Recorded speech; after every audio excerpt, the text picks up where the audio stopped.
Isa na to yung ating bagong panel board in-upgrade natin. So, dito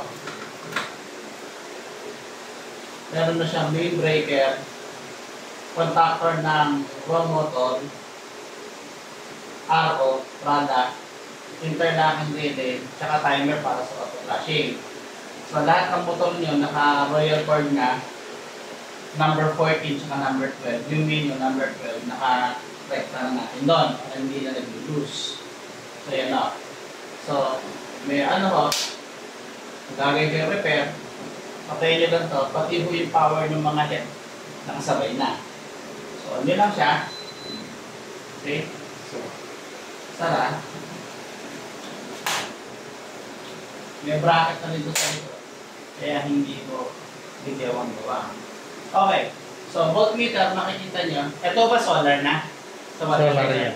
So, 226 volts. Ito naman yung ammeter. Makita natin kung ilan ang pirahe pag gumana bawat motor. So, dati, ganon. Ito yung raw motor, ito yung RO, product, ito yung UV.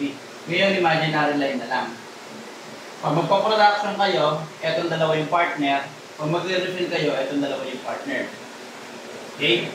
So, feed pump, naka-interlock siya, saka yung RO, meaning, i-on mo yung RO, nang hindi ito naka-on, hindi siya gagana. So, kailangan mo na i-on to.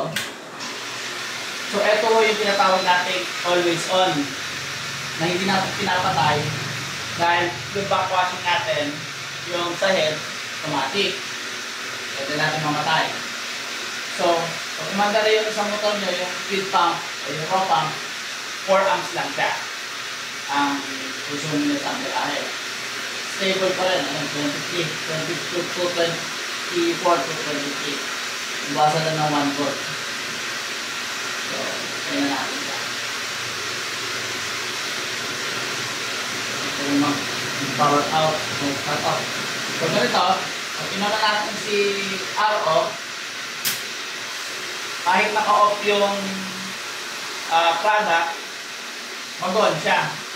Kasi ang design natin, permit flashing. So, yung flashing, pag umilaw to, sabihin yung membrane nagbabanlaw. Hindi mo nagagana yung pump dahil naka-time delay siya. So, yun yung binabanlawan niya, yung mga tumining magdamag na dumi, sa membrane, mga particles or sediments, sa tapon niya. So, after 40 seconds, dahil purify naman yung flashing natin, mamamatay ito. Kung namatay ito, patay din ito, o hindi mo naka-on. Tsaka lang ito, aanda. Yun. Matay siya, mamatay din. Nagana mo siya. 130 lang yung pressure natin. So, kung magre-refill, on nyo lang ito, on nyo lang yung UV. So, scenario, what if pinatay ko ito? Mamamatay yung araw. Dahil naka-interlock siya. So, pag inon ko ulit, dahil ito yung tunay na one-time flashing, pag inon ko ito, hindi na nag-auto-flash. Kaya sa umaga, ibibilin nyo na sa taon nyo, since pag uwi na, either nag-automatic na puno yung product, or pinatay nyo, patay mo yun yan. So, gagawin lang ng staff nyo, kung pasok yung nabukasan, naka-on, off, on nyo lang. Okay? So, start natin ulit. Dahil pinatay natin, patay lahat ng switch kanina. Mandar siya, bibilang ng 40 seconds. Bago mamatay yung flashing. Yan, mamatay. So, automatic yan, mamatay siya. Hindi pa gumagana yung vertical pump niya. So, low pressure yung ginagamit natin na pressure lang po ng product pump yung magbabalaw ng membrane. Hindi mabibigla yung membrane. 6 amperes.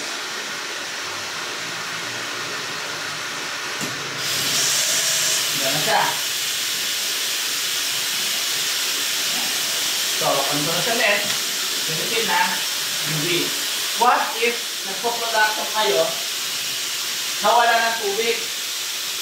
Pero, total, wala na naman.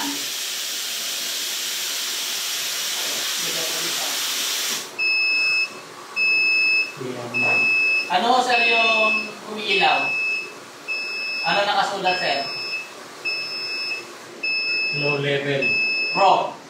So, ibig sabihin, no, na-trigger yung float switch, yung sensor niya, na pagka ang level mo niya hanggang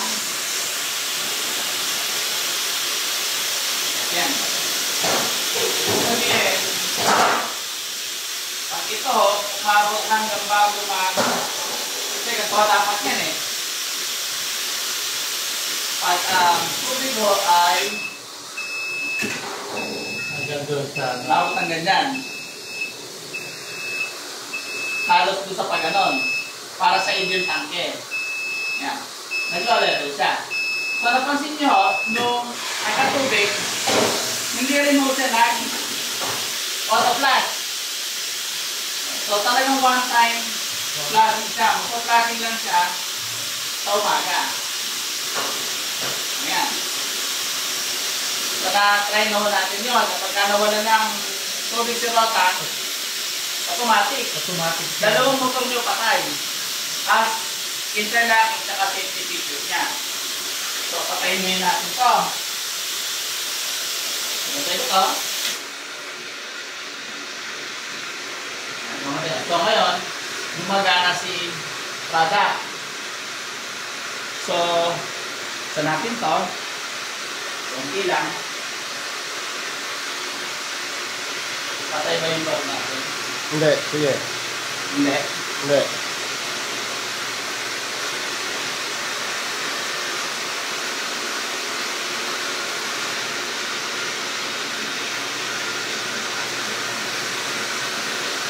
Yan.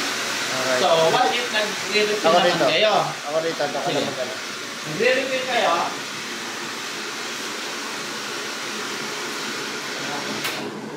Nagre-refill kayo. Ito.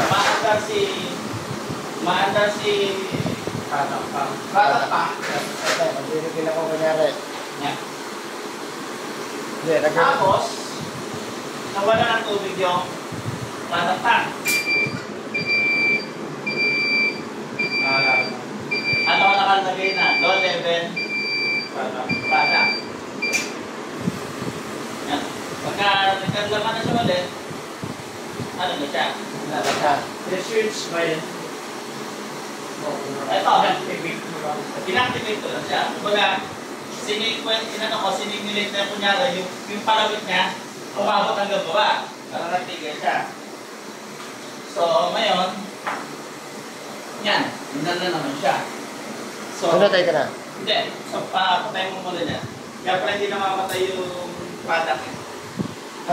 Patay na to. Ayan, ako. Yan. Kasi hindi namamatay yung product. So, off.